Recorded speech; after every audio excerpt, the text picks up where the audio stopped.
Hello, everyone. My name is Marjonel Montejo.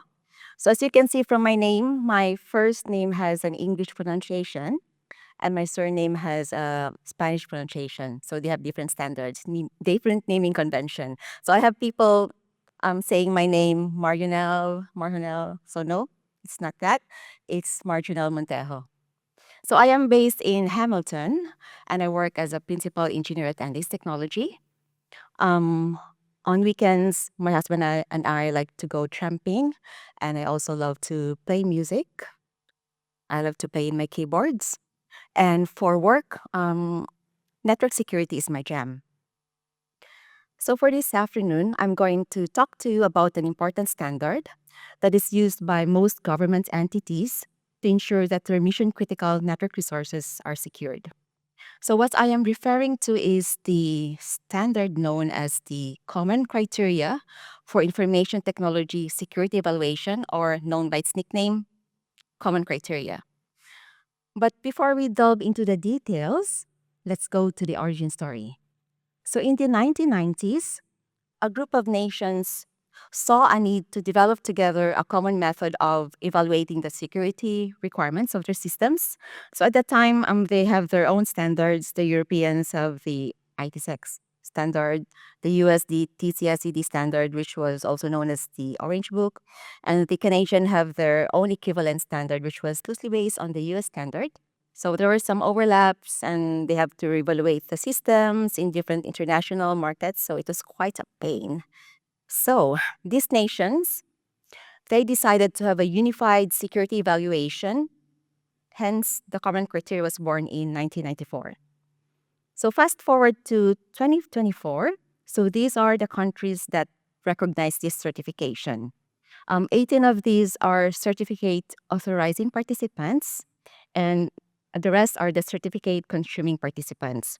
So these certificate authorizing participants have licensed laboratories that would independently verify that the product has fulfilled the security properties, and the rest, the certificate consuming participants, recognizes the validity of these results. So if you are a New Zealand company and you want to be common criteria certified, since New Zealand falls under the certificate consuming participants, you have to send your product to a certificate authorizing participant, for example, a laboratory in Australia or United States, and you have to have your product certified on a licensed laboratory. So this is where NIAP comes in. NIAP means a National Information Assurance Partnership. This is a U.S. government initiative that is managed by the National Security Agency and the National Institute of Standards and Technology. And what it does is that it will oversee the evaluation of commercial IT products that is used in the national security systems. So the main objective of NIAP is to make sure that the product is in conformance to the common criteria standards. So NIAP would provide the guidance requirements for the security protection profiles.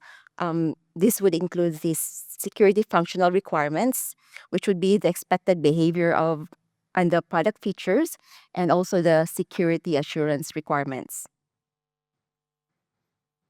So a prerequisite for NIAP is FIPS. This is yet another acronym that you have to learn. So FIPS stands for Federal Information Processing Standards. So this was developed by both the US government and the Canadian government.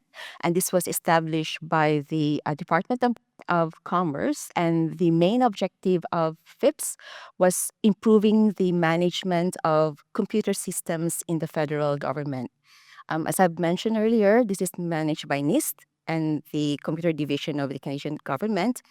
And this applies to all the sensitive but unclassified information of the US federal government. This applies to all hardware and software that contains cryptography, and it also applies to every system that is purchased by the US federal government. Most important to note about FIPS is that this is a tick box requirement for federal agencies. So basically, this means that if you don't have FIPS, there is no purchase, no sale. So that's very important to note. So FIPS have different levels of security. The highest level of security is something out like of a Mission Impossible movie, wherein the data will self-destruct if there is a change in the environment, or if it's being tampered, or if there is change in the humidity and temperature. So the FIPS requirement is not usually at that level. It's at the level 1, which means that the cryptographic algorithms that is implemented in the system is up to the industry standards. So why do we need to care for these certifications? So I will introduce you yet to another acronym, APL. So APL stands for the Approved Product List, and this is maintained by the Department in Defense Information System Agency, or DISA, and this provides a consolidated list of products that meets the cybersecurity and interpretation requirements. So the focus of this testing, APL testing, is on the configuration testing. And APL requires common criteria and FIPS. So before you can be APL certified, you need to conform to the standards of common criteria and FIPS. And you need to send your product to them. It will undergo rigorous testing. But once that is done, your product would be included in the approved product list, which would mean that if there is a requirement in the federal agency, they can buy directly from you. And if there is any requirement from the cybersecurity operations, they can buy directly from the company. But the most important thing is that it will not go through public bidding, and it will not undergo through rigorous testing again because tests already been done. So they can purchase it directly as the product is basically pre-approved. So it is not a bad thing to be in that list. And if you're a developer that has attained this, your sales team would love you for that.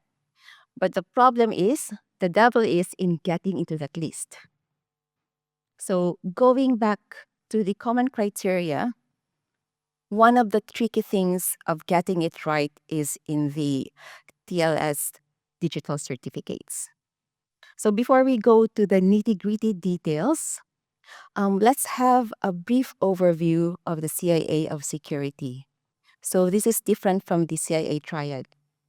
CIA security stands for confidentiality, integrity, and authentication. Confidentiality means that the data is only accessible by the client and server, and this is implemented via encryption.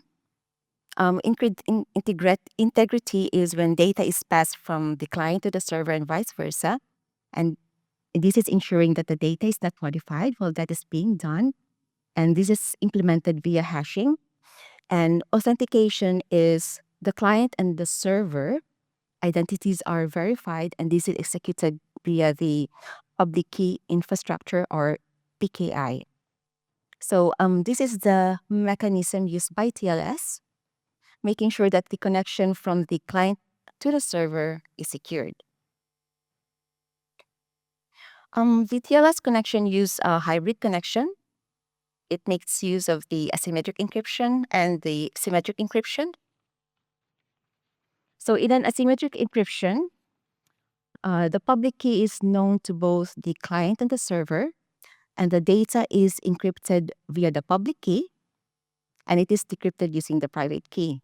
So it requires both the public key and the private key, and these are the essential things that are present in this encryption. In symmetric encryption, the same key is used to encrypt and decrypt the data to and from the server. So in TLS connection, asymmetric encryption is used to pass the shared secret key, and the symmetric key is used for the bulk data.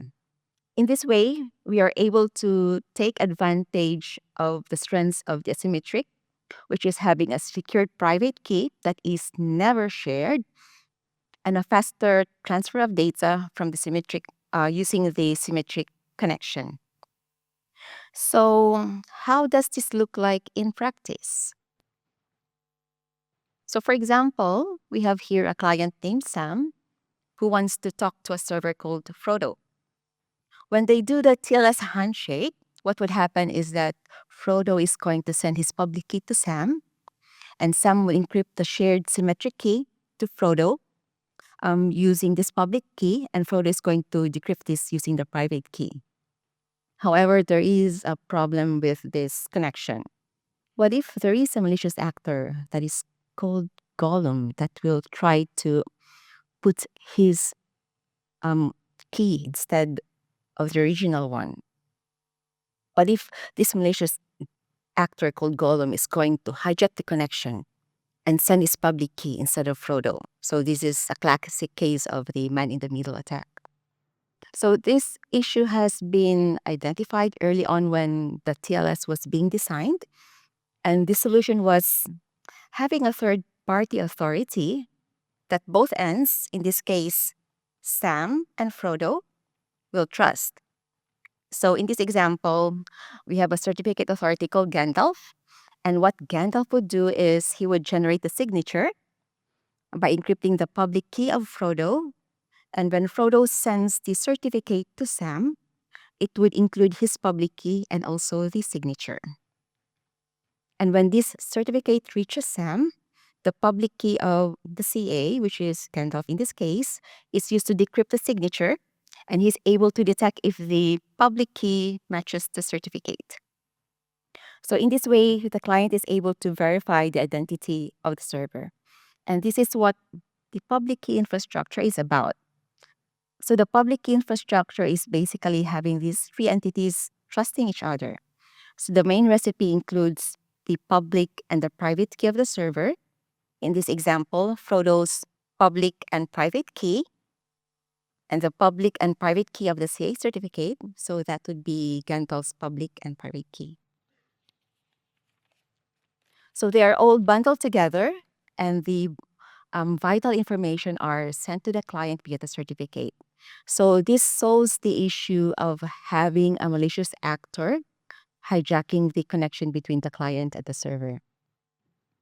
So this is an example of a certificate. So as you can see, there are several fields that you have to take note of. You have the expiry date, you have the private key, you have the algorithm, the fingerprint, and this has to comply with the FIPS standard, making sure that all of the cryptographic algorithms are up to par with the standard. And you also have the subject name, which is very important, that it should match the host name. So if there is any mismatch in the server certificate and the client certificate, the common criteria standard requires that the TLS connection needs to be rejected. So all of these fields needs to be properly verified and configured to make sure that it conforms to the standard. If I go to the details of this, it will take us to the whole afternoon. So I would just like to end this presentation with this quote. So one key to rule them all, and one key to find them. One key to bring them all, and need the network bind them. Thank you all for listening, and stay awesome.